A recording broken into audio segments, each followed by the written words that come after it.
안녕하십니까. 화천대유와 천화동인이 계속해서 핫 이슈가 돼서 그런지 많은 분들의 관심이 크고 또 모 정치인께서 이 부분에 대해서 언급을 하신 적이 있습니다.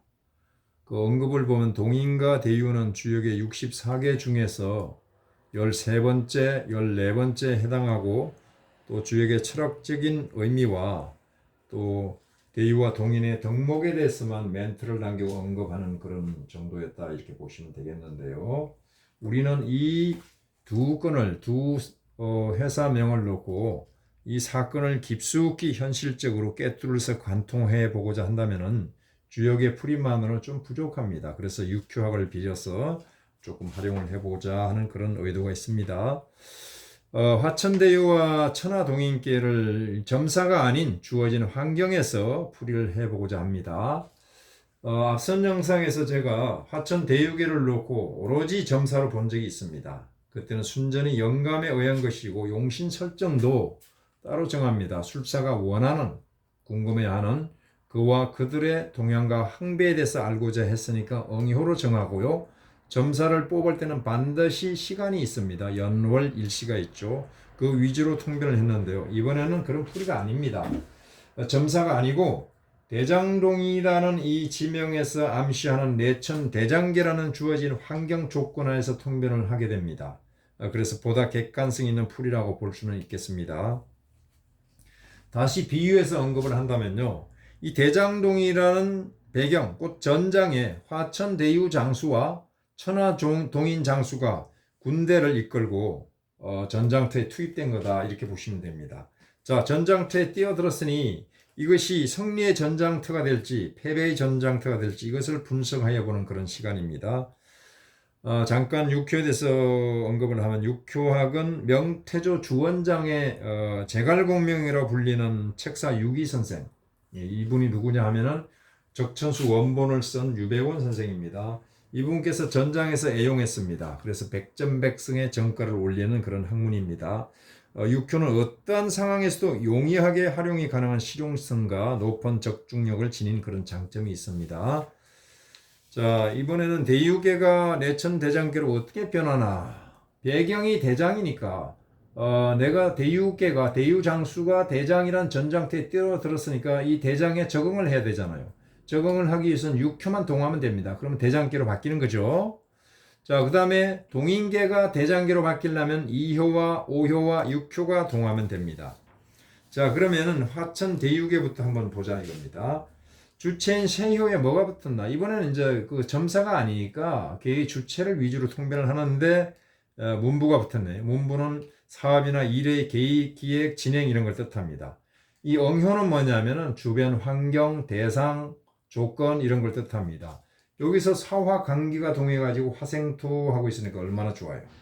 이 높은 자리에 있는 관이니까 높은 자리에 있는 관이 결정을 해서 도움을 주고 관가 추진하는 일이 매끄럽고 순풍에 돛단 듯이 순조롭게 일사천리로 진행되어 좋다 이런 결론이 나오죠. 그런데 자세히 보게 되면요. 사화가 이 술토를 화출해 가지고 사화를 인묘시킵니다. 즉 사화의 발목을 잡고 관의 작용을 멈추게 한다는 뜻입니다. 이 게다가 이 술토는요 진술충을 해버리죠. 이게 바로 육충기로 바뀐 겁니다. 생계가 육충기로 바뀌었어요. 이렇게 되면 어떤 현상이 나타날까요? 육충계는 종래는 무산된다, 안 좋다 이런 뜻이거든요. 그런데 자세히 보면 이 문서가 충돌이 됐습니다. 여기도 문서가 있죠. 문서가 세 군데에서 난립을 하고 있으니까 이것이 중구난방이 될 수도 있고요. 번잡해 질 수도 있습니다. 자, 그래서 문서끼리의 충은요, 일이 얽히고 설키고 꼬이게 된다 이런 뜻입니다. 결국 시작은 이렇게 화생토로 해서 좋았죠. 진행과 결론은 순조롭다. 그러나 종래에는 잡음이 분명히 생긴다. 왜? 문서가 충이 됐으니까 잡음이 생기고 문제를 야기하게 되는 그런 회사명이다. 이렇게 결론을 내려보자 이겁니다. 다음으로 이 천하동인계를 보게 되면요. 새에 뭐가 붙었어요? 관이 붙었죠. 이 관은 뭡니까? 관과 관련된 일입니다. 여기도 관이 도와주는 관과 관련된 일이죠. 새회 관이 임한 중에서 이유에서 축토 손이동해서 극을 하고 있네요. 육회에서 술토가 동해서 극을 하고 있네요. 이거 안 좋은 현상이죠. 그러나 이효는요, 이 하추료 임목으로부터 해도 극을 당합니다. 그러면 이것은 에너지가 무산돼서 극을 할 수가 없습니다. 오효는 신금인데 이게 동했죠. 근데 육효는 이렇게 극을 하려고 하다 보니까 신금이 동했으니까 토생금하고 금생수로 들어오는 거죠. 이것을 뭐라고 그럽니까? 통간한다 이겁니다. 통간됐습니다. 즉 육효적으로 보면 기신과 원신이 동하면 더욱 좋다 이런 뜻입니다. 이것을 또 비유해서 명리학적으로 그 풀이를 해본다면 주체인 새를 중심으로 보게 되면 횟수는 뭡니까? 횟수는 일단 일주로 보고요. 여기를 보면 제가 아니라 문부고 여기 인수고 여기는 칠살이다. 여기도 칠살이다. 여기는 식신이다. 이렇게 설정을 해가지고 통변을 해보면 이것은 식신 제살이 되고 이것은 살인 상생이 되어 있다 이겁니다. 결국 이 전체 계중의 효들의 움직임은 손생재 재생관 이런 구조가 되어 있죠. 여기저기에서 돈이 나에게로 사업주에게로 모여드는 그런 형국을 지니고 있죠. 여기서는 동요가 많으니까 많은 사람들이 관련되어 있다 이렇게 볼 수가 있네. 이것은 어떤 전이되다 이렇게 볼 수가 있고요. 실질적인 일 처리는 여기서 많이 했겠다 이런 것을 볼 수가 있죠. 전부 자금의 흐름이 여기서 크게 나타나고 있잖아요. 자, 이 개도 결국 보게 되면 인신충해서 육충계가 됩니다. 그래서 육충계지만은 원래 흐름은요, 세계로 여러 곳에서 돈이 쏟아져 모여드는 그런 형국이죠. 아까도 언급했지만은 손생재 재생관, 여기서도 손생재 재생관 이렇게 돈이 사방에서 이쪽으로 모여드는 겁니다. 실제 자금 흐름은 여기에 다 나타나 있습니다. 자, 이 육효풀이로 이 두 개에 대한 결론을 한번 내려보자 이겁니다.